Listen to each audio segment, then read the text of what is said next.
एक आदमी का शरीर अचानक अजीब हो गया। उसकी सबसे बड़ी गलती यह थी कि वह बहुत आलसी था। आलस से तंग आकर उसके पैर घर से भाग गए। पैर अपने आप समुद्र किनारे जाकर जॉगिंग करने लगे। वे बार में भी जाते नाचते और लड़कियों के पीछे घूमते। बिना पैरों के आदमी बहुत उदास और परेशान हो गया। वह अपनी पुरानी पैंट देखकर पैरों को याद करता। पैरों को मनाने के लिए वह थेरेपिस्ट के पास गया, लेकिन पैरों ने साफ कह दिया कि वे वापस नहीं आएंगे। यह सुनकर आदमी अंदर से टूट गया। पैर अपनी मस्ती में बेकाबू होकर लगे रहे।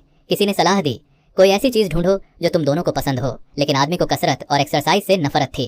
इसी वजह से पैर ने उसे छोड़ दिया और एक औरत के साथ नाचने लगे। यह देखकर एक और लड़का जल गया। उसे लगा कि पैर उसकी गर्लफ्रेंड छीन रहे हैं। वह गुस्से में आकर पूछ बैठा, तुम्हें ये अजीब पैर सच में अच्छे लगते हैं? असल में उस औरत को पैरों का नाचना बहुत पसंद था, क्योंकि उनके साथ कोई ऊपरी हिस्सा तो था ही नहीं। उसने साफ कह दिया कि उसका रिश्ता पैरों से है। पैर दबाव महसूस करने लगे और वहां से चले गए। ये सब पहला आदमी अपनी आंखों से देख रहा था। हालांकि उसका और पैरों का तरीका अलग था, पर दिल जुड़े हुए थे।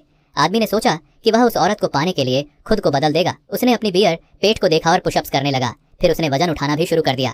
कुछ समय बाद आदमी ने उस औरत को ढूंढ निकाला, लेकिन तभी दूसरा लड़का लौट आया। आदमी को समझ आया कि वह लड़का असल में पैरों का ही था। उसने फिर से आदमी का मजाक उड़ाना शुरू कर दिया, लेकिन इस बार आदमी चुप नहीं रहा। उसने एक जोरदार पंच मारा और लड़के को गिरा दिया। यह देखकर औरत बहुत प्रभावित हुई। धीरे धीरे औरत और आदमी डेट पर जाने लगे। एक दिन पैर अकेले बीच पर टहल रहे थे। तभी उन्होंने देखा कि आदमी और औरत साथ डेट पर हैं।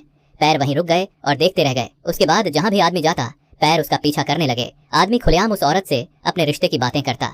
हर बार पैरों का दिल टूट जाता। उन्हें बिल्कुल अंदाजा नहीं था कि यह सब आदमी की चाल थी। कुछ दिनों बाद पैर अपने आप